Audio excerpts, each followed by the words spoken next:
As we enter the second half of season 1 of The Rings of Power, have things started to get going? Not really. I feel like a broken record because after the last couple of weeks I've been saying the same thing, where it felt like the show is moving into a stage now where it's set its sights ready to move into the actual meat of the show, but again it's just sort of giving you the teaser of what's to come, and what's to come now is 3 more episodes, and with 3 more episodes I can only expect there to be one major action scene, kind of a Helm's Deep style sort of thing happening, and then that's it. And with episode 5 I was really starting to feel the strain of the show, because with episode 4 we ended with them leaving Numenor and ready to go into Middle Earth, and then what happens at the end of episode 5, the exact same thing but a little bit more shiny.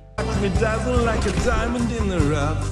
Strut my stuff is so shiny. So let's rewind back and actually see what happened in Numenor this episode. We see Isildur trying to convince those around him that he's ready to go to Middle Earth like the rest of the men, and by one way or another he does get on that ship. Galadriel and Halbrand have a war of words which gets resolved by the end of the episode, and we also see Galadriel show off her skills during a combat training sequence with some soldiers. Otherwise we have a scene here or there of the Queen or Isildur's sister or the Queen's cousin's son, and that's about it for Numenor in this episode. And I think they should never have ended episode 4 in the way they did, because with that ending it felt like they were about to leave the house but they were not wearing their shoes. So like, why did they do that? They should have not teased the audience that we're about to move on now, about to go to Middle Earth, but instead they had all this extra stuff they wanted to include, and now it just feels like extra baggage really. Anyway, let's get away from Numenor now and talk about Elrond and Prince Durin. We see them in Lindon having a feast with the other elves, and I think the reason why I'm enjoying this storyline compared to the other ones is because, first of all, the relationship between Durin and Elrond works very well in my opinion,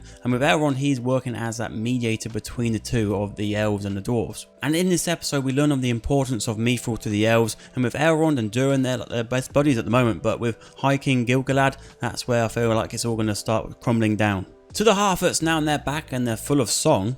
No matter the sorrow, no matter the cost.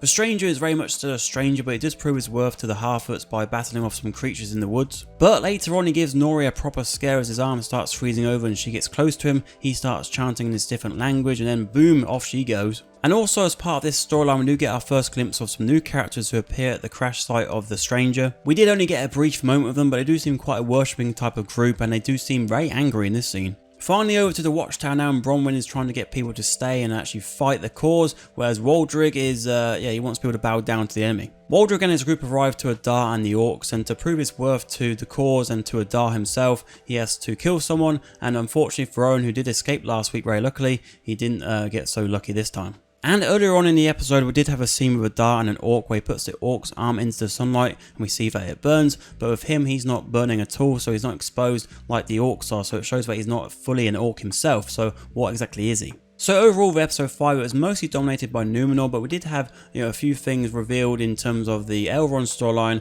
and then in terms of the stranger and Adar we still have those mysteries around those characters, and of course the frowny person as well. The song at the start of the episode seems to be getting quite a bit of hate, but I didn't mind it that much to be honest. But the episode as a whole I thought was quite a weak one. I still have hope for the final 3 episodes, but time's running out now. Is this show, as some people are calling it, a travesty or a disaster? I don't think it's that bad. I think that's just an overreaction, but what it is disappointing, especially on the expectation, not just of yourself towards the show, but also within the show, the climax of certain episodes, you're expecting something else, but especially with episode 5, it really just feel like they put the brakes on. But do you feel that same sort of way, or do you feel quite satisfied so far? Let me know down in the comments below. And if you're looking for something a bit different to watch, on screen right now is our review for the new series of Don't Hug Me, I'm Scared.